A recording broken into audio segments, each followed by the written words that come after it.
श्रीमान, अभी एक सोशल मीडिया में सीसीटीवी फुटेज के साथ खबरें चल रही हैं कि पूर्व विधायक श्री रामबालक सिंह जी शिवनाथपुर में एक घर पे पहुंचते हैं, वहां पे पानी के बोतल में शराब पीते हैं और कई गोलियां फायर करवाते हैं।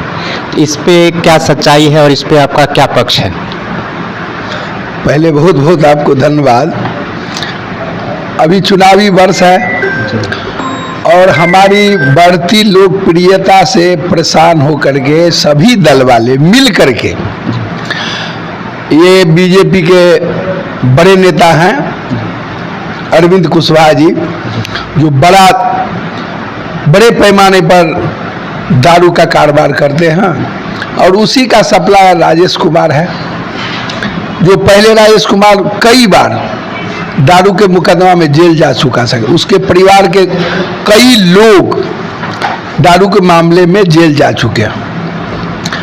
तो 13 तारीख को 9:30 पौने 10 बजे रात की घटना है कि सिंघिया रेलवे स्टेशन के बगल में एक पुलिया पर उस पार के और इस पार के दारू कारोबारी के बीच में झंझट होता है, मारपीट होता है।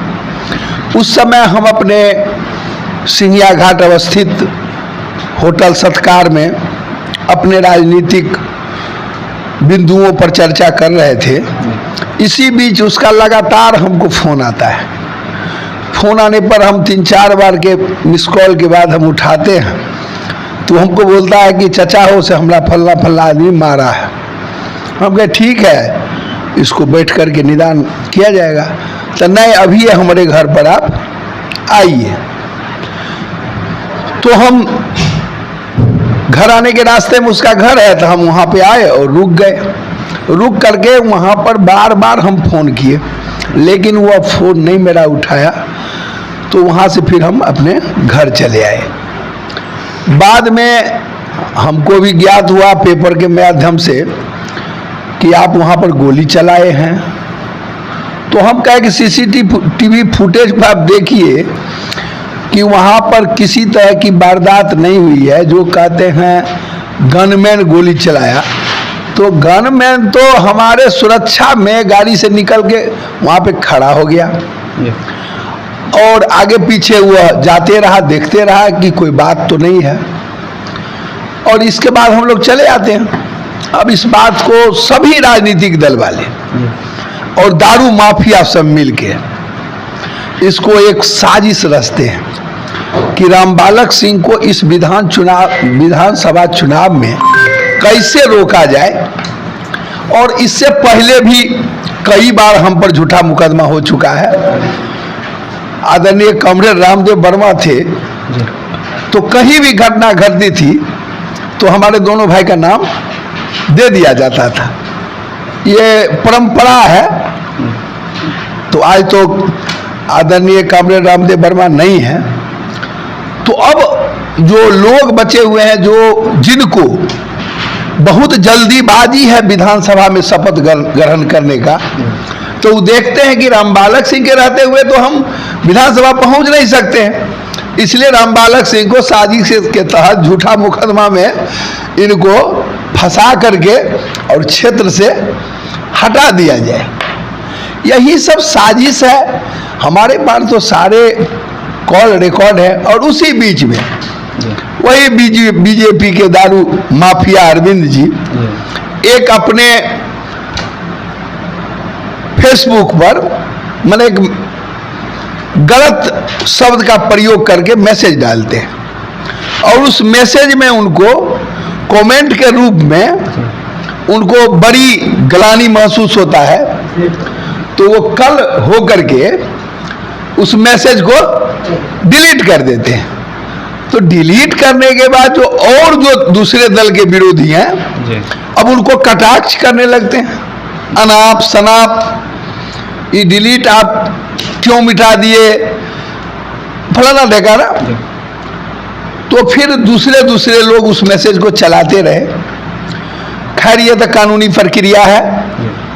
गलत मैसेज करने वाले के पीछे जो कानून का प्रावधान होगा उसके तहत उन तमाम लोगों पर मानहानि का मुकदमा हम करेंगे।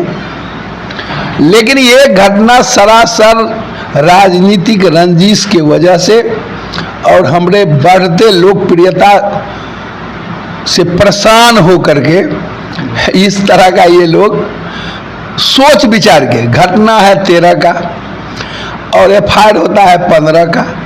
14 तारीख का हमारे थाना प्रभारी जी का पेपर में न्यूज आता है और आपको बता दें कि 13 तारीख को फिर 112 आया, थाना के पदाधिकारी आए, उन तमाम लोगों ने खारिज कर दिया कि यहाँ की कोई घटना नहीं हुई है। यहाँ तक कि थाना प्रभारी भी हिंदुस्तान पेपर में आप देख सकते हैं जो उन्होंने इस घटना का खंडन किया है। उसके बाद किस परिस्थिति में फिर हम पर एफआईआर होता है ये तो देखने की चीज़ है। सीसीटीवी फुटेज में हमारी कहीं संलिप्तता नहीं है। जो आदमी बोलते हैं कि हमको खदेड़ करके मारना चाहते थे, हमको गाली गलौज किए, तो वो तो उन्हीं का सीसीटीवी फुटेज बता रहा है कि उनको न कोई गाली दिया है, न उनके तरफ कोई घर के तरफ दौड़ा है, न कोई बात वारदात हुआ है। यही सारी घटना है। अब आप इस विषय को जांच करिए। जी, आप अभी कह रहे हैं कि 14 तारीख को थानाध्यक्ष ने इसका खंडन कर दिया, जबकि उस खबर में है कि 15 को एफआईआर भी कर दिया गया है आपके अगेंस्ट, और वहाँ 3 गोलियां चली और सभी खोखा चुन के ले गए वो लोग। यही मेरा कहना है कि 13 तारीख के रात्रि 10 साढ़े 10 के बीच की घटना है जी। और 14 तारीख का मैंने खंडन आता है जी। 14 या 15 तारीख को खंडन आता है कि वहाँ इस तरह की कोई वारदात नहीं हुआ है। अब फिर 15 तारीख को एफआईआर होता है, 16 तारीख को हम न्यूज़पेपर के माध्यम से जाने, यही बात है।